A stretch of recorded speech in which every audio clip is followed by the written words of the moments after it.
Honra tu propio camino. En la sesión que tuvimos ayer, diferentes personas contaban cuándo habían tenido momentos de iluminación, momentos de espiritualidad profunda, cómo iniciaron su camino espiritual, cómo se inició el proceso para hacerse preguntas metafísicas, preguntas sobre quiénes eran. Y si lo observáis, cada camino es diferente. De hecho, digamos que a nivel del alma, el alma crea el escenario o el camino más apropiado conforme a las cualidades físicas y psíquicas de la persona para que alcance, digamos, la iluminación o salga de la dualidad, del programa del ego o de la Matrix, que básicamente es lo mismo. Lo que ocurre es que muchas personas dicen, voy a seguir el camino de otro, voy a seguir el camino de un maestro espiritual, voy a seguir el camino de un tutor espiritual o alguien a quien admiro, y digamos que dejan el camino que han escogido o que está diseñado para ellos mismos. Y lo hacen porque se creen que van a mejorar o van a hacer o que esa vía es mejor. Pero si, por ejemplo, imaginemos que tú eres budista y decides seguir la vida que hizo Buda, que era un príncipe, como recordáis, y dejó a su familia, dejó todo y se fue a meditar, digamos, en medio del bosque y apenas durante 7 años no comió nada, casi no bebía, etcétera. Entonces, a lo mejor ese camino estaba pensado para Buda porque tenía un dharma concreto, tenía una misión concreta que hacer, ¿vale? Entonces, es más importante honrar nuestro propio camino que intentar imitar el camino de un maestro espiritual. Vamos a alcanzar, digamos, la iluminación o vamos a salir de la dualidad conforme a lo que está previsto para nosotros, conforme a lo que nuestra alma, en contacto con nuestros guías, tienen preparado para nosotros.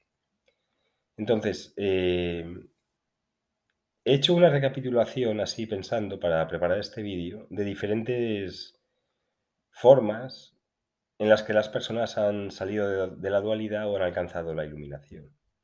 Y las vamos a comentar brevemente. Y esto para que veáis que hay casi infinitas posibilidades, tantas como vidas hay. Por ejemplo, hay personas que se han ido a vivir a un parque. Este, por ejemplo, fue el caso de Eckhart Tolle, que estuvo viviendo en un parque durante 2 años.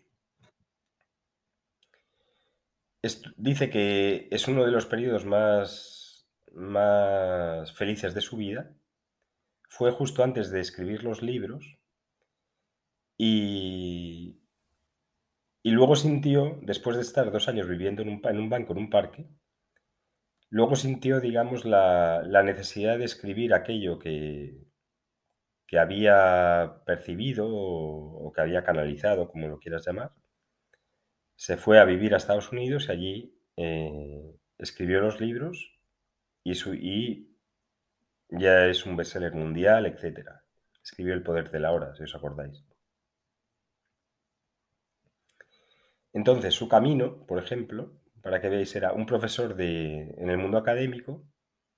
Una mañana, digamos, como sintió un flash donde vio la vida de otra manera completamente diferente, ahí, digamos, tuvo un momento de gracia. Eso le llevó a irse a vivir a un parque durante 2 años sin nada, viviendo a la intemperie, lo que le llevó a escribir un libro. Entonces, hay personas que están, por ejemplo, entre los vagabundos, a lo mejor de Nueva York o de las grandes ciudades, que están muy iluminados. Porque, digamos, como que viviendo como vagabundo, viviendo sin techo, tienes una sensación tremenda de libertad. Pero este es el camino de estas personas, no quiere decir que te vayas tú mañana, que lo dejes todo y te vayas a vivir a un parque, sino es para que veas las diferentes posibilidades o las diferentes vidas que las personas han vivido. Y lo digo, y estos ejemplos son precisamente para que observes la diversidad. Otras personas, por ejemplo, han alcanzado, digamos, momentos místicos y de iluminación a través del ejercicio físico, llevando el cuerpo al extremo. Esto, por ejemplo, si os leéis la vida de los corredores de ultramaratón, etcétera, o una monja que se hace eh, triatones, pero de estos de 200 kilómetros. O sea, algo Ironman se hace esta monja, una monja estadounidense que se hace Ironman, dice que Dios le pide esto, que Dios le pide que corra, empezó a correr creo que con 50 años, y se ha hecho varios Ironmans. Y entonces dice que ahí tiene encuentros místicos con Dios, básicamente a través de trascender el cuerpo físico. Entonces se dice que cuando llevas el cuerpo al límite, o estos corredores, dice que primero caminas con el cuerpo, luego con la mente y luego con el espíritu. Y básicamente ahí es cuando sienten que ni ellos mismos están corriendo, sino que entran en otra dimensión mística. Pues muchas personas tienen estas, digamos, estas revelaciones místicas cuando son capaces de trascender la, el karma, por decirlo así, o las limitaciones del cuerpo físico. Les pasa igual, por ejemplo, a los que practican artes marciales.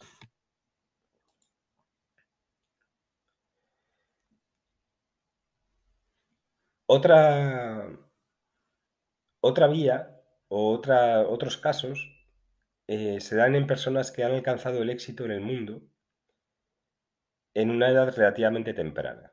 Y entonces digamos como que han cumplido lo que la sociedad quería para ellos y entonces hacen una pregunta, que es ¿para qué he nacido?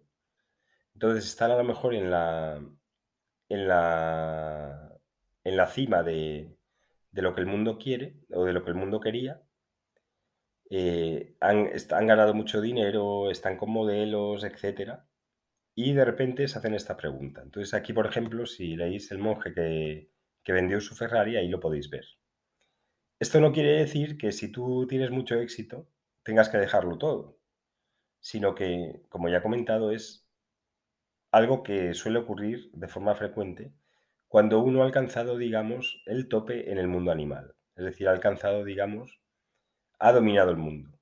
Entonces ahí es cuando viene la pregunta espiritual. Entonces, estas son personas que pasan por la parte vegetal, la parte animal, y ahí se dan cuenta del vacío del mundo animal y les viene esa pregunta. Otras personas, por ejemplo, han alcanzado la iluminación o han alcanzado o han salido de la dualidad a través de procesos de crisis o procesos de enfermedad profunda. Entonces, digamos que la prueba que su alma o el camino que su alma ha elegido es llevar al cuerpo al límite, pero a través de la enfermedad, para que precisamente pierdan el miedo a la muerte, para que comprendan lo que es el sufrimiento de otros también, y para que trasciendan, digamos, el apego al cuerpo físico.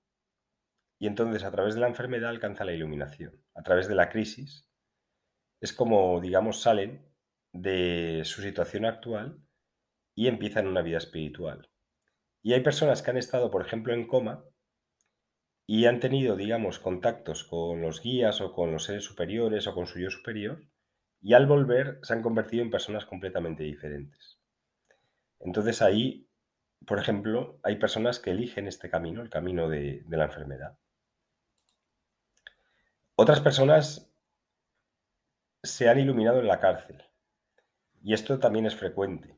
Entonces, son personas que han cometido, digamos, hechos muy poco armónicos con los demás y con ellos mismos, entonces al final han acabado en la cárcel. Esto, por ejemplo, le ocurrió a un cantante argentino que era, que era muy famoso, que se hizo muy famoso, pero ahí tuvo la revelación en la cárcel. Y luego se hizo un gran cantante famoso y espiritual. El hombre se llamaba Facundo Cabral y ahí podéis ver cómo en la cárcel, si leéis un poco de su historia, su biografía, en la cárcel digamos que se conectó con Jesús. Y, y entonces empezó, digamos, a partir de entonces a utilizar la música y sus talentos para cantar canciones espirituales. Y entonces se produce, digamos, como una redención. Una persona ha estado, digamos, como pecando, pecando entre comillas, lo ponemos, como en un camino, digamos, fuera de su centro, tiene que perder la libertad física para alcanzar la iluminación. Otro, por ejemplo, otro camino que es bastante frecuente es de las personas que se retiran, que fue, por ejemplo, el caso de Buda, pero también dos personas a las que sigo bastante, que son Lester Levinson y David Hawkins, se retiraron al desierto o a la montaña, ¿vale? Y entonces allí, digamos que estuvieron varios años soltando, soltando, soltando, hasta que decidieron volver al mundo para enseñar. Pues estas personas se retiraron y volvieron. Y luego, por ejemplo, hay personas que viven en la ciudad, que viven en el mercado, y es precisamente en el barullo del mercado, en el barullo de un centro comercial, en el barullo de la plaza del mercado, donde de repente reciben un flash de iluminación. Y, por ejemplo, en la llamada le ocurrió a Lorenzo, que estaba allí en el mercado, en una población en Tembleque, me acuerdo que creo que era en Tembleque, y, y resulta que ve a, a un ser de luz, a un ser superior que le estaba observando. Y ahí dentro del mercado, digamos que percibió al, al que podía ser el Mesías. Y esto, por ejemplo, le ha ocurrido a alguna persona en el metro, donde ven de repente a personas súper despiertas que les están observando en medio del barullo y del tránsito de la ciudad. Y ahí lo que ocurre es que como que se para el tiempo y tienen ese contacto de otra dimensión con ese ser, ¿vale? En el medio del mercado. Entonces, como podéis ver, las posibilidades son casi infinitas. Cada persona, digamos, se marca su tiempo conforme a la capacidad, a la fortaleza que tiene, a las ganas de liberarse. También se está ayudando a otras personas a que se eleven. Y entonces las casuísticas son miles. Y he hecho este vídeo para que las personas, para que honréis vuestro propio camino, para que valoréis, digamos, todo cuál ha sido vuestro recorrido, para que intentéis no copiar el camino de los demás, sino que podéis decir ahora, yo honro mi camino, honro mi ser, honro a mi alma, le doy gracias por las diferentes pruebas y los diferentes aprendizajes que he tenido y le pido que me guíe de una manera armónica para que pueda vivir el siguiente paso de una forma armónica y adecuada hasta alcanzar la no dualidad o salir de la Matrix o alcanzar la iluminación. Así que bueno, espero que te haya gustado y si quieres puedes comentar cómo ha sido tu camino hasta ahora. Muchas gracias.